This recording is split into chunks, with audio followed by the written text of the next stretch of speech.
50 years of TV, what a ride it's been. From rabbit ears to flat screens lean. It started black and white with antennas tall. Dad yelling, don't touch that dial at all. But we laughed, we cried, we learned to cook. Got lost in shows, learned not from a book. Oh, I'm 50 and fabulous, hear me snore. Living my truth, just not on the floor. I may misplace my glasses on my head, but I laugh so hard I forget what I said. 50 years of TV, what a golden run.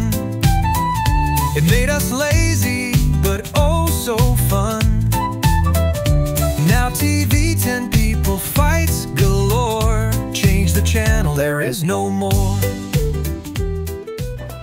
এই Himalayan mountaineering institute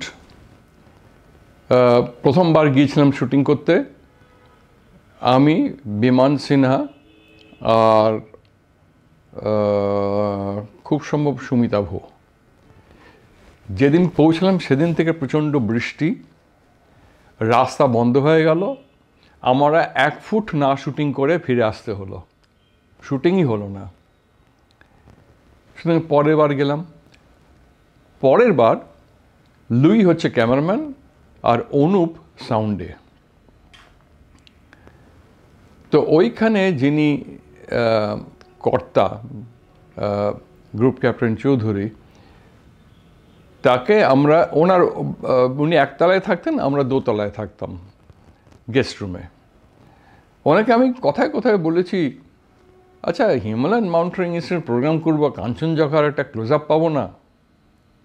ওনারা কেন পাবে না, কালকেই পাবে। কালকে 3টের সময় চলে যাও লেবং রেস কোর্সে।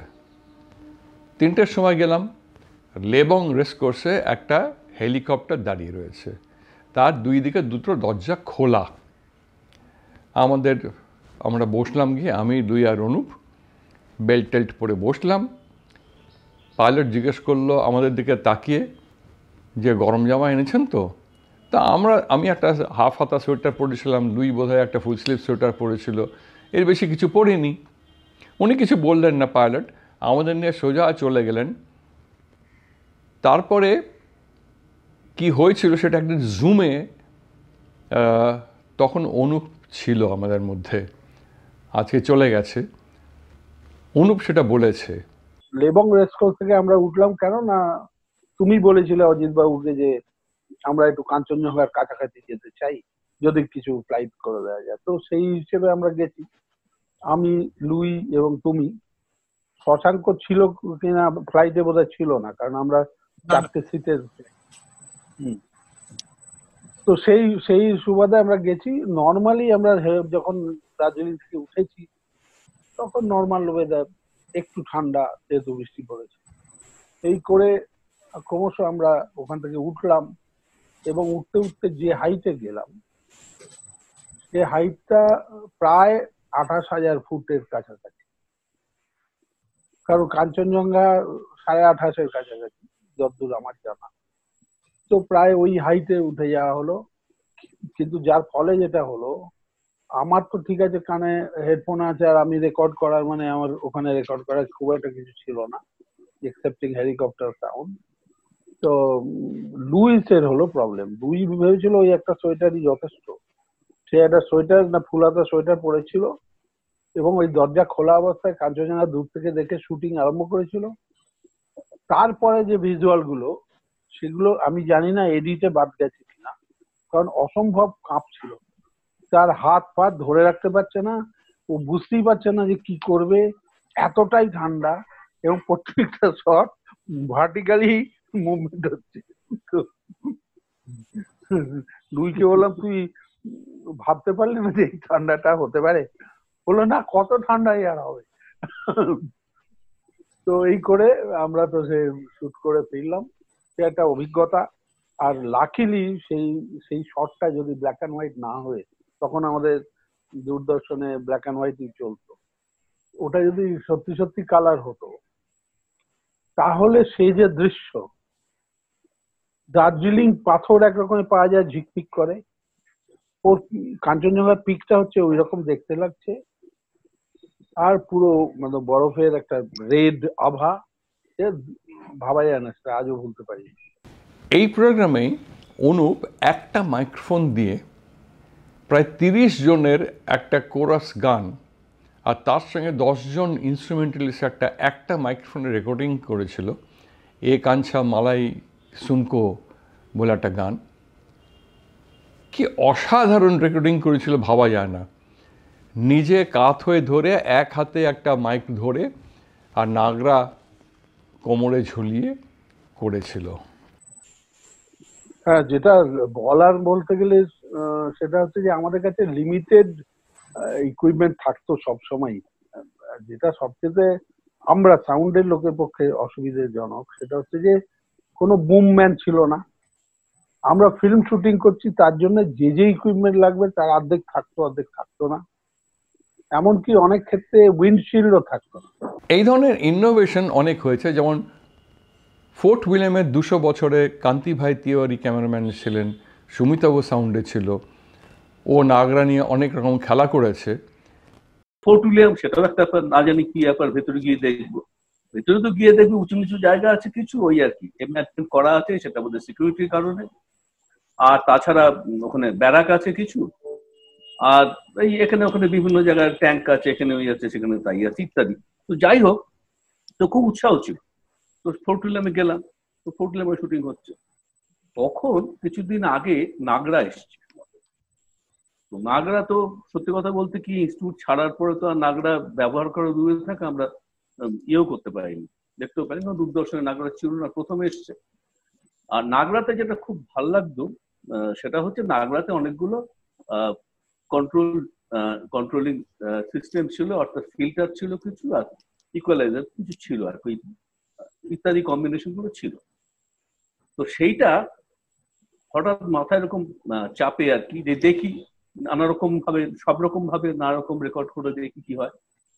তো যেটা হয়েছিল সেটা হচ্ছে খুব অদ্ভুত। আমি অনেক সময় হয়েছে কি, ওই একই লোকেশনে একই জায়গায় একই লোক কথা বলছে, আর এক একটা শটে আমি এক এক ধরনের ফিল্টার ইউজ করছি, এবং তার ফলটা খুব ভালো হয়নি। সবসময় যখন এডিটিং পরে ওটা শোনা হয়েছিল তখন বেশ জার্ক লেগেছিল। আমাকে হচ্ছে রঞ্জিত বলেছিল, তুই এটা কি করেছিস, এটা কিরম কিরম কাটা কাটা শোনাচ্ছে। আমরা দেখলাম কতটা এফেক্টিভ হয়, মানে এইটা সত্যিই কতটা কাজ করে। আসলে নাগরার এই ব্যাপারটাই, এটা অনুপ তো হারে হারে জানে, যে এত বেশি কাজ করে যে ওটা একদম খুব মেপে মেটিকুলাসলি ব্যবহার না করলে ওটা হয় না। মানে আমাদের এখন পরের দিকে সস্তা যে মিক্সার গুলো, ওতে কিছু করলে না করলে খুব একটা কিছু এসে যায়, যেতেও নাই। ফিল্টার লাগালেও যা, না লাগালেও তা একই রকম। তো নাগরাটা তো একটা মানে বাবা বলবো সব দিক থেকে সেইটা। আর সম্ভবত অভিজিৎ দা, মানে মিলিটারি ফিল্টারি মানেই হচ্ছে একটা, মানে ওখানে একটা খাওয়া দাওয়ার ব্যাপার থাকে, আর্মি ক্যান্টিন, একটা দারুণ ব্যাপার। সেইটা সম্ভবত আশানুরূপ হয়নি, একটু ডিসঅ্যাপয়েন্টিংই হয়েছিল। কিন্তু যেটা করেছি আমরা সেই সময়, সেটা হচ্ছে একটা ফোর্ট উইলিয়ামে প্রায় দোতলার সমান উঁচু সিঁড়ি ছিল। সেই সিঁড়িটায় কান্তি ভাইকে তুলে তার নিচে একটা ট্রলি ঢুকিয়ে লোক দিয়ে দিয়ে ঠেলিয়ে আমরা ট্র্যাক শট নিয়েছিলাম ওপর থেকে, টপ অ্যাঙ্গেল ট্র্যাক শট। এই টপ অ্যাঙ্গেল ট্র্যাক শট বলতে গিয়ে আমার মনে পড়লো যে পয়লা বৈশাখে VAS 1010 বলে একটা ইকুইপমেন্ট ছিল, যেটা ব্যবহার করা হতো না। এটা প্রায় একটা 10 তলা বাড়ির মতন উঠে যেতে পারত এবং উঠে গিয়ে ওপর থেকে শুটিং করতে পারত। এইটাতে আমরা RCGC-তে শুটিং করেছিলাম, আমার মনে আছে। অনিল দা ছিলেন, লালাদা ছিলেন, মানে বুদ্ধদেব গুহ। তো অনিল চট্টোপাধ্যায় উনি বললেন যে ওইখান থেকে ক্যামেরা থাকবে, বললাম হ্যাঁ, ওই ওপর থেকেও একটা ক্যামেরা থাকবে। সেই শুটিং করেছিলাম। তাতে ক্যামেরায় ছিল দেবাশিস ভট্টাচার্য, দেবু। ও রোগা পাতলা ছিল এবং ওটাতে উঠতে পারতো। ওটা একটা পায়ের মতন অ্যাক্সিডেন্টটা ছিল, দিলেই পোঁ করে উপরে উঠে যেত। পঙ্কজ ফিরে আসার পরে 1990-তে লাহাবাড়িতে একটা নববর্ষের বৈঠক হয়েছিল, যেখানে সবাই মেকআপ করে গিয়েছিল। সুনীল দা ছিলেন, সুনীল গঙ্গোপাধ্যায় অন্যরকম সেজে গিয়েছেন, পঙ্কজ নিজে অন্যরকম সেজে প্রেজেন্ট করেছিল। পঙ্কজ তো নববর্ষের বৈঠক প্রেজেন্ট করতো, আর আমরা নৌকায় করেছি, বিভিন্ন জায়গায় করেছি। আমার একজনের কথা না বললেই না, তিনি হচ্ছেন প্রিয়দর্শী সেন। প্রিয়দর্শী সেন আমাদের স্টেশন ইঞ্জিনিয়ার ছিলেন, এবং he was not only cooperative, he was extremely cooperative. এবং যেটা আগেও আপনারা শুনেছেন শিবেন বা ইন্দ্রাশিস আদক বা ওদের কোঅপারেশনের কথা, এই ভদ্রলোক প্রিয়দর্শী সেন উনিও প্রোগ্রাম মাইন্ডেড ছিলেন, এবং যখন যা দরকার পড়েছে ইতস্তত করেননি সঙ্গে সঙ্গে। এই কমপ্লিকেটেড প্রোগ্রামস লাইক স্পেস ব্রিজেও কিন্তু প্রিয়দর্শী সেনই ছিলেন, নববর্ষের বৈঠকেও বা নিউ ইয়ার্স ইভ প্রোগ্রামও প্রিয়দর্শী সেন। ওনার কন্ট্রিবিউশন যদি না বলা হয় এটা অন্যায় করা হবে। আর ওই এশিয়ান গেমসের হাইলাইট কথা বলছিলাম, তাতে বম্বে দূরদর্শনের একজন ইঞ্জিনিয়ার ছিল, একজনই ইঞ্জিনিয়ার ছিল, কারণ ওখানে স্পেশাল একটা আমাদের পাওয়ার দেওয়া হয়েছিল যে আমরাই মেশিন অপারেট করতে পারবো। এটা হচ্ছে 1 ইঞ্চ মেশিনে, একটু কমপ্লিকেটেড এডিটিং, এখনকার মতন না। তো সেটা করতাম আমি, প্রদ্যোৎ আর সোমনাথ। আজকে সোমনাথও নেই, সুতরাং সোমনাথের কথা না বললেও নয়, অসম্ভব কোঅপারেটিভ ইঞ্জিনিয়ার ছিল। আমি আরেকটা জিনিস বলবো আজকে, সেটা হচ্ছে আমি প্রচুর আউটডোর প্রোগ্রাম করতাম, ডকুমেন্টারি করতাম। ইনফ্যাক্ট আমাদের একজন ক্যাজুয়াল প্রডিউসার ছিল অমর ভট্টাচার্য, তো ও প্রতি ফর্টনাইটে একটা ডকুমেন্টারি করতো, আমি একটা ডকুমেন্টারি করতাম। আমার বেশিরভাগ ডকুমেন্টারিতে হয় তপন গুহ ঠাকুরতা যেত, নয় বিমান সেনা যেত, আরেকজন যেত, তার নাম সাক্ষ্য সিংহ ধর, আমরা পান্না বলে ডাকতাম। তা একটা ডকুমেন্টারি করতে গেছি, সেই ডকুমেন্টারিতে পরে বলছি ঘটনাটা, আমি বললাম শর্টটা হচ্ছে এই, ওর একটা কাগজ দিবি, একটা কাগজ চাই। একটা কাগজ নিল, হাতে লিখলো, this man is responsible for my death, বলে এস ধর সই করলো। দিস ম্যান, আমার নাম কিন্তু নেই, this man is responsible for my death. এটা হচ্ছে আমরা আর্মি ক্যাভেলরির উপর একটা ডকুমেন্টারি করছিলাম। আমি ওকে শর্টটা নিতে বলেছিলাম, তুই ক্যামেরা শুবি, তোর ওপর দিয়ে একটা ট্যাঙ্ক যাবে। তোর মনে পড়ে? কি মনে পড়ে বল? আমরা আসলে কাছড়াপাড়াতে অ্যাম্ফিবিয়ান ট্যাঙ্কের ডিভিশন ছিল একটা, সেখানে শুট করতে গেছিলাম। ওই ট্যাঙ্কগুলো আবার বাংলাদেশ ওয়ারের সময় ইউজ হয়েছিল, যেহেতু এটা নদীতেও চলতো, মাটিতেও চলতো। তো ও আমাকে বলছে একটা শর্ট চাই, ট্যাঙ্কটা এরকম করে যাবে তোমার উপর দিয়ে। আমি বললাম এটা নেব কি করে, জায়গাই তো নেই। অনেক ভেবে চিনতে আমি ওইটা, ও যেটা বললো কাগজটা লিখে ওর হাতে দিয়ে আমি বললাম দাঁড়া। ও দেখলাম সামনে একটা গর্ত আছে, ক্যামেরাটা নিয়ে ওই গর্তয় ঢুকে গেলাম। এবার বললাম যা উপর দিয়ে, ট্যাঙ্ক নিয়ে ধসে গেলে তো মরবো, না হলে শটটা দুর্দান্ত হবে। তখনকার দিনে এইসব ছিল না যে ক্যামেরা দিয়ে দেবো, রিমোটে চলবে, এই জিনিসগুলো ছিল না। তখন ওই ব্যাটারি ক্যামেরা সব নিয়ে ওই গর্তের মধ্যে ঢুকে গেছে, ঢুকে শটটা নেওয়া হয়েছে। ধরের একটা ঘটনা বলি, এস ধর, ও স্যাপাস বলে একটা প্রোগ্রাম, আমরা আর্মি প্রোগ্রাম করছিলাম, কর্নেল সোনি আমাদের কোঅর্ডিনেটর ছিলেন। আমরা গিয়েছি ওই লে অঞ্চলের কোথাও একটা, ওদের ওই ড্রিল মানে কভার করতে, যে যুদ্ধের সময় ট্যাঙ্ক ট্যাঙ্ক করছে, বোম্বার্মেন্ট হচ্ছে সব। তো ধর তখন বলছে যে আচ্ছা ভাই এখানে আওয়াজ যে হবে, আওয়াজ কতটা হবে? প্রচন্ড আওয়াজ হবে, আপনি হয়তো সহ্য করতে পারবেন না, ক্যামেরা নিয়ে পড়ে যাবেন। তখন ধর বলছে যে এরকম নাকি? বলে হ্যাঁ, তা তবে আপনি ব্যস্ত হবেন না, সব ম্যানেজ হয়ে যাবে, কিছু অসুবিধা নেই। তো ধর যতটা এক্সপেক্ট করেছিল, আমরা যতটা এক্সপেক্ট করেছিলাম, পদ্ধত ছিল ওখানে, পদ্ধত ছিল এতে, তার থেকে বেশি মানে এমন বিভৎস রকম আওয়াজ হলো, এবং এত ধুলো টুলো উড়ে এসে মুখে পড়ল, কেউ কাউকে চিনতে পারছে না এরকম। আর ধর কে আমি কথা বলছি ধরার সময় ধরার শুনতে পাচ্ছে না কিছু করে, ওর কানটাও গেছে। লেতে আমরা গেছি, লেতে তখন মাইনাস কত যেন টেম্পারেচার। ওইটাই বলতে যাচ্ছিলাম আমি, সকালবেলা ঘুম থেকে উঠেছি, টয়লেট যাব, জল নাই। তো ওখানে অনেকগুলো অর্ডলি ছিল, ওদের বললাম গরম পানি কাহা হয়, বলে রাখা হয় সব। গেলাম বাথরুমে, গিয়ে দেখি খবরের কাগজ দিয়ে ঢাকা ওই কি বলে ডালডা বা তেলের টিন ক্যানগুলোর মধ্যে জল রাখা। হাত দিলে বোঝা যায় গরম, কিন্তু জল উঠে না, সব আইস উপরে। আচ্ছা, এই ঠান্ডার ভেতরে ধর একটু ইন্টারফেয়ার করছি, সরি, একটা মজার ঘটনা। এই রকম ঠান্ডার মধ্যে যেখানে ওই বুখারি টাইপের সব গরম জল হচ্ছে, আমরা ওখানে বসে আছি, ট্যাবলেট খাচ্ছি, এরকম অবস্থা, খিদে হচ্ছে না, মাইনাস কত ডিগ্রি এইসব জানি না। ওতে একদিন সকালে উঠে, তখন বোধ হয় তপন গোটা কোথায় ছিলেন আমাদের ক্যামেরাম্যান, আমাদের সঙ্গে ছিল কি বাঘ বলে একজন ছিল বাঁকুড়ার, ওই ইঞ্জিনিয়ারিং অ্যাসিস্ট্যান্ট। আমরা সকালে ঘুমিয়ে আছি, ঘুম থেকে উঠবো, হঠাৎ দেখছি বাঘ নেই। কি বাঘ কোথায় গেল?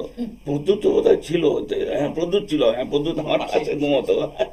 প্রদ্যুৎ বলছে কোথায় গেল বাঘ? বাঘ বাইরে চলে গেছে, বাইরে খালি গায়ে দাঁড়িয়ে আছে, খালি গায়ে তেল মাখছে, খালি গায়ে তেল মাখছে। ওকে দেখে আমি বললো আমার তো অভ্যেস আছে তেল মাখা, তুই এই ঠান্ডায় তো মরে যাবি তাহলে। এইরকম ঘটনা। আর ওই খারদুংলা ব্রিজে ওপরে উঠে বিভাস বসছিলেন আমাদের সঙ্গে, আমরা কি ইঞ্জিনিয়ার ছিল, সুব্রত না, ওর নাম হচ্ছে ব্রত ঘোষ। ব্রত ঘোষ অজ্ঞান হয়ে গেল, ব্রত ঘোষ অজ্ঞান। প্রদ্যুৎ তখন একদম ঠিক সব ছিল। তো প্রদ্যুৎ আমি ব্রিদিং ট্রাবল হয়ে ও সেন্সলেস। হ্যাঁ, রেকর্ডিং করবে কে? ওকে আর্মির লোকজন এসে ওকে গরম চা টা দিয়ে মেসেজ ফেসেজ করে উঠেছে। তারপরে তাকিয়ে বলে কি হয়েছে, মানে কি হয়েছে, আবার কি? কিছু হয়নি, কাজ কর। আর তখন বরফ পড়তে শুরু করেছে। একটা ডকুমেন্টারি করছি প্যারাট্রুপার্সের উপরে। হ্যাঁ, একটা সময়, যে সময়ের কথা, তখন বয়স খুবই কম, মানে যে সময় প্লেনে চড়া, বিশেষত বিশেষ বিমান অর্থাৎ ইন্ডিয়ান এয়ারফোর্সের বিমান, সেটা একটা ভীষণ আকর্ষণীয় ব্যাপার ছিল এবং সেটা নিয়ে নানা রকম ভাবনা চিন্তা কল্পনাও ছিল। তারপরে হেলিকপ্টার, তারও নতুন জিনিস, এমনিতে তো চড়া যায় না, পয়সা দিয়েও চড়া যায় না সাধারণভাবে। আর তারপরে হচ্ছে সেটা তার সঙ্গে প্যারাট্রুপার, মানে এই এতগুলো জিনিস মিলে একটা অসম্ভব, মানে যাকে বলে এমন একটা আকর্ষণ তৈরি করে, এবং সেটা এখন হয়তো করবে, কিন্তু এখন একটুখানি ভেবে চিন্তে করতে হবে, কারণ অতটা শ্রেয় নেওয়া যাবে কিনা। তো সে সময় দূরদর্শনটার প্রোগ্রাম হচ্ছিল, সেটা বানাচ্ছিলেন অভিজিৎ দাশগুপ্ত, এবং তাতে ক্যামেরাম্যান ছিল সাক্ষ্য সিংহ ধর, আমি ছিলাম সাউন্ডে, আর অভিজিৎ দাশগুপ্ত ছিলেন এটা প্রডিউসার।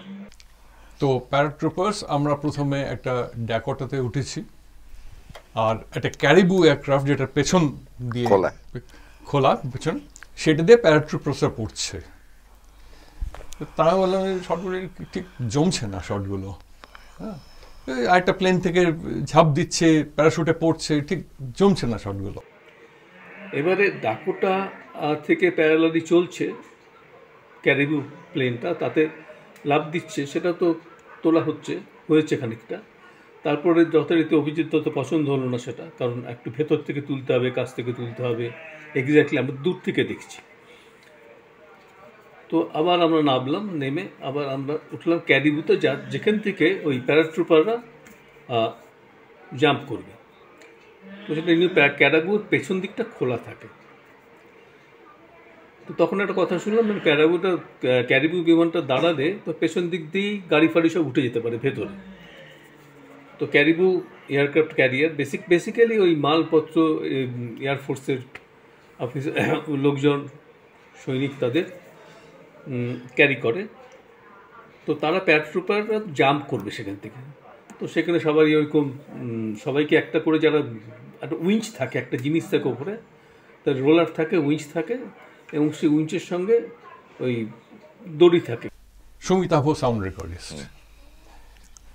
তো আমি ধরকে বলেছি তুই ইয়েতে চলে যা, তোর পাশ দিয়ে এইভাবে পড়বে, তুই এইভাবে তুলবি, পুরোটা তুলবি, প্যারাশুট পড়ছে নিচে।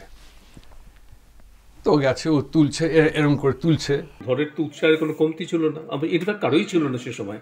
অল্প বয়স, দূরদর্শন প্রথম দিকে, সবাই খুব উৎসাহী।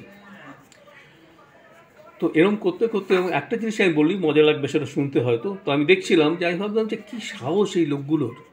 তো দেখলাম একটা সময় যে একজন প্যারাট্রুপার বসে আছে আমার পাশেই, তার দু চোখ দিয়ে কিছু বলছে না, কোনো এক্সপ্রেশন নেই মুখে, কিন্তু দু চোখ দিয়ে জল পড়াচ্ছে টস টস করে। ধরে নিতে পারি সে হয়তো কিঞ্চিত আশঙ্কিত বা ভীত হতে পারে। তো যাই হোক, একটা আনসার্টেনিটি থাকে, একটা তো ভয় থাকেই মানুষের। তো এরকম যখন চলছে, এটা আমি বলছি অনেকক্ষণ ধরে, কিন্তু এতক্ষণ লাগে না, খুব তাড়াতাড়ি তারা একের পর এক এরমভাবে উইঞ্চিতে তারা একের পর এক জাম্প করে, এবং উইঞ্চটা থেকে তারা ওরমভাবে ওই যেটা দড়ি থাকে সেটা খুলতে থাকে। তো এই অবস্থায় এসব আমাদেরও ওরকমভাবে উইঞ্চের সাথে বাধা ছিল, যাতে আমরা এদিক ওদিক না, কারণ পেছন সাথে খোলা, গড়িয়ে না যায়। তো সে সময় একটা জিনিস হলো, সেটা হচ্ছে এই যে এই ধরের উইঞ্চটা খুলে গেল মানে পুরো খুলে উপরে যায়নি, কিন্তু ও এগিয়ে এসে একেবারে ওই গেটের কাছে চলে গেল, এবং ন্যাচারালি খুলে গেছে গেটের কাছে। এবং ধর তখন ওটা ও ছিল টাইট করে ফিক্স ছিল, সেটা থাকলো না, সেটা খুলে গেল, এবং ও যথারীতি পেছন দিকে দিয়েও বেরিয়ে গেল। অ্যান্ড ধর হ্যাঙ্গিং ইন দ্য এয়ার, আকাশে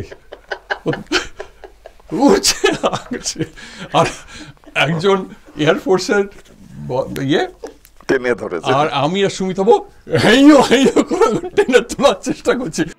এবং এটা করার পরে যে আমরা খুব ভয় পেয়েছিলাম তা কিন্তু না। প্রথমে একটু হ্যাঁ কী হতে পারতো, তখন তো বয়স্ক আমার, কী হলে কী হতে পারতো এটা বলতে তখন অত ছিলও না, যে কী হলে কী হতে পারতো। তো কী হলে কী হতে পারতো বোঝাই যাচ্ছে, কিন্তু কথাটা হচ্ছে যে আমরা খুব মজা পেয়েছিলাম। আমার পরে একটু হাসি ফাঁসিও বোধহয় হয়েছিল। আমার পুরো হাতগুলো মনে হচ্ছিল ঠান্ডায় জমে যাচ্ছে। তারপর ওকে সেই উইন্ডে টেনে টেনে প্লেনে আবার তোলা হলো। তোর মনে আছে কি বল, ঘটনার বল, কি কিরকম লাগছিল তোর? লাগছিল ওইটাই বললাম, পুরো হাতটা আমার জমে গেছিল, বরফ হয়ে, এখন ঠান্ডায় এখন হাতটা এরকম, ক্যামেরা ধরা তো এরকমই রয়ে গেছে, পুরো জমানো, মানে এর কোনো মুভমেন্ট নেই, কিচ্ছু নেই, হাতটা ওইভাবে শটটা নেওয়া আর কি, মানে ইচ্ছে না থাকলেও উপায় নেই। দূরদর্শনের প্রথম কালার ফিল্ম, ভারতবর্ষের টেলিভিশনে প্রথম মধুবনী। সেটা নেগেটিভে শুটিং হলো, যে করে শুটিং হলো সেটা তো বড় গল্প, ইস্টম্যান কোডাকে শুটিং হলো। প্রথম একটা কালার ছবি হচ্ছে, আমরা তাতে এই 5 জন আমরা আছি ইনভলভ, তো দারুণ ব্যাপার। সেই এন্থনি আমরা গিয়ে পৌঁছলাম মধুবনী। তার আগে একটা টিম চলে গেছিল, যে আর মধ্যে ছিল তথাগত চক্রবর্তী, অমিতাভদার ভাই, আর 2-1 জন ছিল আমার যতদূর মনে পড়ে। ধর ক্যামেরায় ছিল, এবং সেখানে আমি যে স্ক্রিপ্টটা করেছিলাম সেই স্ক্রিপ্টে ছিল একটা বিয়ে, মধুবনী, তাতে বিয়ের ওপর, সেখানে বর পাওয়া গেল, বউ পাওয়া গেল না। এবার বউ বিয়েটা হবে কোথায়, ওই অবস্থায় চিট করে শুটিং হয়েছিল। দ্বারভাঙায় কয়েকদিন আগের থেকে ছিল যারা, তারা সব অর্গানাইজ করেছিল, একজন স্কুলের হেডমাস্টার লাগার দরকার ছিল, আরো গ্রামের মধ্যে কোথায় কি হয় সেটা সার্ভে করার জন্য আগের থেকেই তথাগতরা গিয়েছিল। লাইট নিয়ে যায়নি কিছুই, ওইখানে পেট্রোমাক্স, লণ্ঠন, এগুলো হচ্ছে লাইট। তারপরে তো শুটিং শুরু হলো। আমাদের রিসোর্স বলতে গেলে ক্যামেরাম্যানের তো স্টক এবং লেন্স থাকলেই হলো।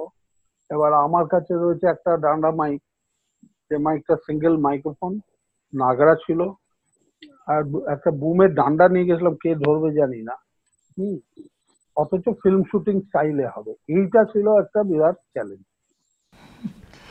না আমি বলছি সেটার মধ্যেও কিন্তু দেখ অনুপ যে সাউন্ডটা করেছিল, ব্রিলিয়েন্ট সাউন্ড করেছিল, একটা মাইক দিয়ে আমাকে লং শট হেঁটে আসছে দুজনে, সেটা পুরো কভার করেছে। এটা তো গাছে গাছে মাইক ঝুলিয়েছিলাম, গাছে মাইক ঝুলিয়ে, কেন বুমম্যান নেই তো, কে ফলো করবে, ফলো তো করার জায়গা নেই, একটা মাইক্রোফোন আর ওই ওই একটা মাত্র পন্থা তার মাথার উপরে গাছের ডাল ছিল। তো ন্যাচারালি সেটা দেখা যায়নি এবং হয়েছিল যা হওয়ার আর কি। আর তুই তখন রোগা ছিলি, গাছের পেছনে তুই নিজে লুকিয়েছিলি। হ্যাঁ সে তো বটেই। এখন হলে পারতো না, এখন হলে করতাম না। না এখন লুকোতে পারতিস না, আরে এখন লুকিয়ে থাকতে পারতিস না, গাছের পেছনে তুই কত বড় গাছ করতে আসবে। আগে তো রেকর্ডিং এ রাজি হই, তারপর তো লুকোবো। এখন লুকানো যেত না আর কি। তো যাই হোক, এটা গেল ওই দিককার ব্যাপার। এবার বিভিন্ন গ্রামে আমাদের ঘুরতে হয়েছিল, তার মধ্যে যমুনা দেবী বলে একজন বিখ্যাত আর্টিস্ট, তারা যে কন্ডিশনে থাকতো গ্রামে, সে দেখে তো আমি হতবাক। অথচ সে পদ্মভূষণ পাওয়া আর্টিস্ট, কিন্তু হ্যাঁ সে সেই রকমই আছে, সেরকমই দুঃস্থ ভাবে আছে, যারা পয়সা মাঝখান থেকে লুটবার লুটে নিয়ে চলে যাচ্ছে। তো আমরা দেখলাম, যমুনা দেবী ছিলেন, আর একজন ছিলেন সীতা দেবী, যমুনা দেবী সব ছিলেন। হ্যাঁ হ্যাঁ। তো যাই হোক, ওদের কাজ তো দেখে আমি কিছু কাজ ওদের কোঅপারেটিভ থেকে কিনেও এনেছিলাম।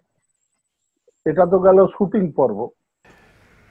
আমাদের এখানে কিছু নেই, বেসিক্যালি একটা ফার্স্ট প্রিন্ট আসার পরে এখানে একটা এডিটিং হলো, বাকি কাজ হবে হয় পুনাতে, মানে রি রেকর্ডিং হবে পুনাতে, আর বম্বে থেকে প্রিন্ট হবে। কি ল্যাব ছিল ভুলে গেলাম, মডার্ন ল্যাব, মডার্ন 16 ল্যাব ছিল, নাম ছিল তখন তাই, মডার্ন 16। যাই হোক, তো সেখানে হবে। আর বম্বেতে তখন 16 কাজ অত হতো না, হতোই না, ওই একটা কাজ তখন অ্যাড ল্যাব পরে হলো, কিন্তু ওইটা মডার্ন 16ই কত। তুই ভাব সেইটার যে এডিটিং হয়েছিল, দ্যাট ওয়াজ ফার্স্ট ফিল্ম যেটা প্রথম আর হলো। হ্যাঁ, ওখানে গিয়ে পুনাতে গিয়ে আর হলো, সেই রক এন্ড রোলে। পরবর্তীকালীন বিভিন্ন স্টেজ হয়েছে পোস্ট শুটিং এর ক্ষেত্রে। মিউজিক রেকর্ডিং এর একটা পার্ট আছে, যেটা আমাদের রামানুজ করেছিল। একটা অন্ধকার সিনে ফাইনাল প্রিন্টে দেখালো একটা ক্যারেক্টার আছে, মনে আছে তো? তারপর সেটাকে রিপ্রিন্ট করা হলো ডাক করে। তো সেটার কিছু গল্প মনে আছে তোর? Actually it was, I will say my mistake, কিন্তু কথা হচ্ছে মিস্টেক বলবো না এই জন্য যে আমরা যেই ফ্যাসিলিটি নিয়ে কাজ করতাম, এডিট করতাম, তার মধ্যে এইটুকু প্রিন্টার ওই জিনিসটাকে দেখা খুবই ডিফিকাল্ট, কিন্তু অ্যান এডিটার শুড সি ইট। হয়তো আমার বয়সটা বেশি, আর একটু বেশি হলে দেখতে পারতাম, তখন দেখিনি। আলটিমেটলি যেটা রেজাল্ট এসেছিল খুব ফেলে দেওয়ার মতন নয়। আমরা চেষ্টা চরিত্র করে যতটা অ্যাকোমোডেট করা যায়, তার জন্য ধর সাক্ষ্য সিংহ ধর, তারও একটা মডেস্টি হয়ে গেল, বিনয় হয়ে গেল। তো যাই হোক, আমরা তখন কিন্তু এত ইনোভেট করেছি এবং এত রেস্ট্রিকশনের মধ্যে কাজ করেও কিন্তু আমরা যেসব প্রোগ্রাম প্রডিউস করেছি সেগুলো কিন্তু খুব খারাপ আমি বলবো না, কারণ তারা সবগুলো প্রোগ্রাম মোটামুটি অ্যাওয়ার্ড উইনিং। হ্যাঁ, আমরা বলছি সেই সময় কিন্তু কলকাতা দূরদর্শন পরপর 4 বছর বেস্ট টেলিভিশন সেন্টার অ্যাওয়ার্ডটা পায়।